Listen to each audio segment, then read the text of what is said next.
Hi everyone, welcome to the channel get globe. आज जो concept मैं आपके लिए लेकर आई हूँ वो है polarization and frequency range. Basically ये मटेरियल साइंस का टॉपिक है। किस टाइप की पोलराइजेशन किस टाइप की फ्रीक्वेंसी रेंज में एग्जिस्ट करने वाली है वो मैं आज आपको बताऊंगी। और हम जानते हैं कि पोलराइजेशन 4 तरह की है जो हम मटेरियल साइंस सब्जेक्ट में पढ़ रहे हैं।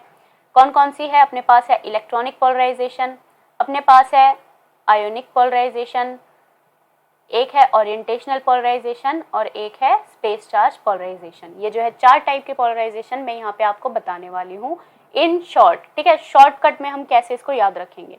मैं यहाँ पे एक इलेक्ट्रोमैग्नेटिक स्पेक्ट्रम आपके साथ शेयर करने वाली हूँ जो कि है कुछ इस तरीके से। ठीक है, तो बेसिकली ये जो स्पेक्ट्रम है यहाँ पे हम देख सकते हैं कि कुछ रेज है, टाइप की रेज है, कुछ रेंज हमें दी हुई है। ऑडियो फ्रीक्वेंसी हो गई radio, microwaves, infrared, visible, UV यानी कि ultraviolet rays, X rays, gamma raise.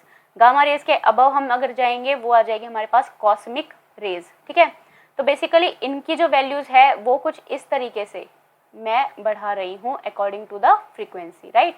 और फ्रीक्वेंसी को यहाँ पे हर्ट्ज में कंसिडर कर रहे हैं हम लोग। क्लियर?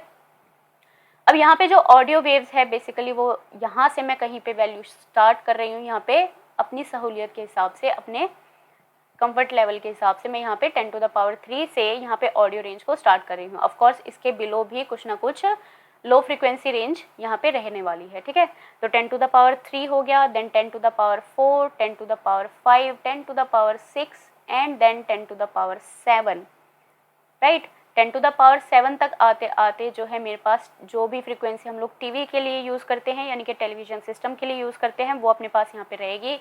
एंड यहाँ पे आ जाएगी मान लो 10⁸ और यहाँ पे अपने पास आ जाएगी 10⁹। तो मैं ये कह सकती हूँ कि ऑडियो फ्रीक्वेंसीज जो हमारी कहीं ना कहीं 10⁻³ के आसपास एग्जिस्ट करेगी और रेडियो फ्रीक्वेंसी जो रेंज है वो बिटवीन 10⁻⁷ एंड 10⁻⁹ के बीच में एग्जिस्ट करने वाली है, राइट। अब आते हैं माइक्रोवेव्स। माइक्रोवेव्स बेसिकली यहाँ पे आ जाओ, 10⁻⁹ के बाद आ गया 10⁻⁻ से जो है माइक्रोवेव्स को हम मान सकते हैं कि वो इस वाली फ्रीक्वेंसी रेंज में एग्जिस्ट करेगी टिल 10⁻11 तक, राइट। अब उसके बाद जो है इंफ्रारेड रेज स्टार्ट हो रही है और इंफ्रारेड रेज हमारी जाने वाली है कहाँ तक? 10⁻14 तक जाने वाली है। ठीक है, ये है अपनी इंफ्रारेड। अब 10⁻14 के बाद हमारी विजिबल रेज स्टार्ट होंगी जो कि जाने वाली है कहाँ तक? 10⁻15 तक, राइट। 10⁻15 तक जाने वाली है। देन उसके बाद 10⁻15 से 10⁻16 तक हमारी अल्ट्रा वायलेट रेज जो है लाई करेगी। 10⁻16 से 10⁻17 एंड 18 के बीच में कहीं ना कहीं जो है यहाँ पे आ जाएगा 10⁻17, यहाँ पे आ जाएगा 10⁻18। ठीक है, यहाँ पे लाई करेगी कौन सी रेज? एक्स रेज हमारी लाई करेगी।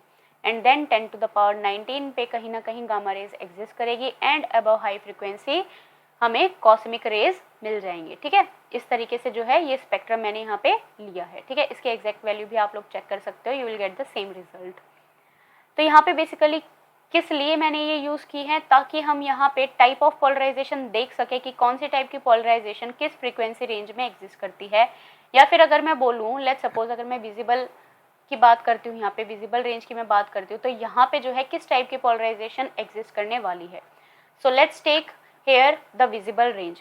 तो विजिबल रेंज बेसिकली लाई करती है बिटवीन 10⁻14 एंड 10⁻15 के बीच में। सो आई कैन से कि विजिबल रेंज में अगर फ्रीक्वेंसी ज़्यादा हो जाए 5 × 10⁻14 हर्ट्ज से अगर ज़्यादा हो जाती है, so in that range we can say कि इलेक्ट्रॉनिक पोलराइजेशन एग्जिस्ट करेगी, राइट। कौन सी पोलराइजेशन? इलेक्ट्रॉनिक पोलराइजेशन यहाँ पे एग्जिस्ट करने वाली है। किस रेंज में? विजिबल रेंज में। कब? जब फ्रीक्वेंसी ज़्यादा हो जाए 5 × 10⁻14 से ज़्यादा हो जाती है तो। Next range is infrared range.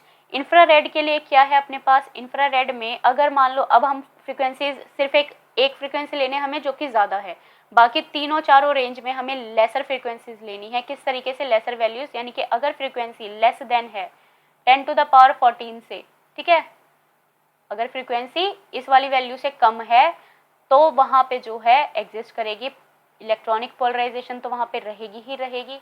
उसके साथ आयोनिक पोलराइजेशन भी एग्जिस्ट करने लग जाएगी, right. Ionic plus electronic polarization वहाँ पे एग्जिस्ट करेगी। क्लियर है? यानी कि पहले क्या था, सिर्फ PE था, जैसे हमने इंफ्रारेड रेंज ली वहाँ पे PI भी एग्जिस्ट करने लग गया। कब? जब फ्रीक्वेंसी लेस हो गई 10 to the power 14 हर्ट्ज से। The third point is radio frequency range. Radio frequency range में क्या रहेगा अपने पास? रेडियो फ्रीक्वेंसी रेंज है हमारी कुछ 10 to the power 7 से लेके 10 to the power 9 तक, यानी कि 10 to the power 10 से अगर फ्रीक्वेंसी कम है, ठीक है, कम है ना ये रेडियो वाली, तो वो रेडियो फ्रीक्वेंसी रेंज में लाई करेगी, right? I can write this. और यहाँ पे जो है तीनों टाइप की जो पोलराइजेशन है वो हमारी एग्जिस्ट करने लग जाएगी, यानी कि इलेक्ट्रॉनिक और आयनिक तो रहेंगी ही, प्लस इसके साथ ओरिएंटेशनल पोलराइजेशन भी एग्जिस्ट करेगी, ठीक है, ओरिएंटेशनल पोलराइजेशन, ठीक है, ये भी हमारी एग्जिस्ट करने लग जाएगी। सिमिलरली ऑडियो फ्रीक्वेंसी रेंज पे आ जाओ। अगर हमारी फ्रीक्वेंसी लेस है 10 to the power 3 से, कहाँ से? 10 to the power 3 से अगर लेस है, ठीक है, तब यहाँ पे जो है electronic polarisation, ionic polarisation, orientational polarisation along with space charge polarisation, ये भी हमारी यहाँ पे एग्जिस्ट करने लग जाएगी। क्लियर है इतना यहाँ तक?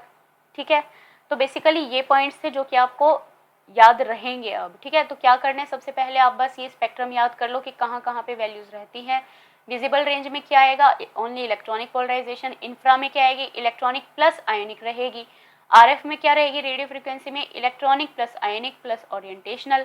और ऑडियो फ्रीक्वेंसी में क्या रहेगी? Electronics plus ionic plus orientational plus space charge, यानी कि चारों के चारों अगर हमें पूछा जाए कि किस फ्रीक्वेंसी रेंज में एग्जिस्ट करेगी, so we can write here frequency which is lesser than 10 to the power 3 hertz. वहाँ पे जो है चारों की चारों पोलराइजेशन हमारी एग्जिस्ट करने वाली है। अब यहाँ पे इंपॉर्टेंट पॉइंट क्या आता है? यहाँ पे इंपॉर्टेंट पॉइंट आता है सुपर कंडक्टिविटी का, ठीक है। सुपर कंडक्टिव रीजन कौन सा हमारे पास रहेगा यहाँ पे? तो बेसिकली सुपर कंडक्टिव रीजन जो है वो रहेगा यहाँ पे, यानी कि any frequency which is lesser than 10 to the power 10, यहाँ पे जो है बेसिकली सुपर कंडक्टिव रीजन यहाँ पे रहने वाला है, ठीक है। अगर मान लो फ्रीक्वेंसी हमारी ज़्यादा हो गई 10 to the power 10 से, ठीक है, या फिर हम बोले कि अगर मान लो फ्रीक्वेंसी हमने इंफ्रारेड तक बढ़ा दी है, ठीक है, तो इंफ्रारेड तक आते आते बेसिकली क्या होगा? सुपर कंडक्टिविटी वैनिश हो जाएगी, ठीक है, सुपर कंडक्टिविटी वैनिश हो जाएगी, डिस्ट्रॉय हो जाएगी, डिस्ट्रॉयड, ठीक है, एट इंफ्रारेड रीजन या फिर any frequency which is greater than 10 to the power 10। क्यों वो डिस्ट्रॉय हो जाएगी? क्योंकि at high frequency resistivity increases. Resistivity increases क्यों होती है? Resistivity increases due to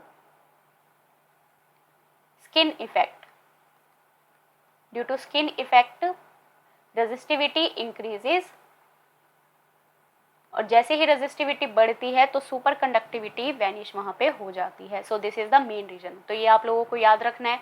super conductive reason जो है हमारा लाई करेगा RF वाली फॉर्म में, यानी कि any frequency which is lesser than 10 to the power 10, right. So मिलते हैं नेक्स्ट वीडियो में। Thank you.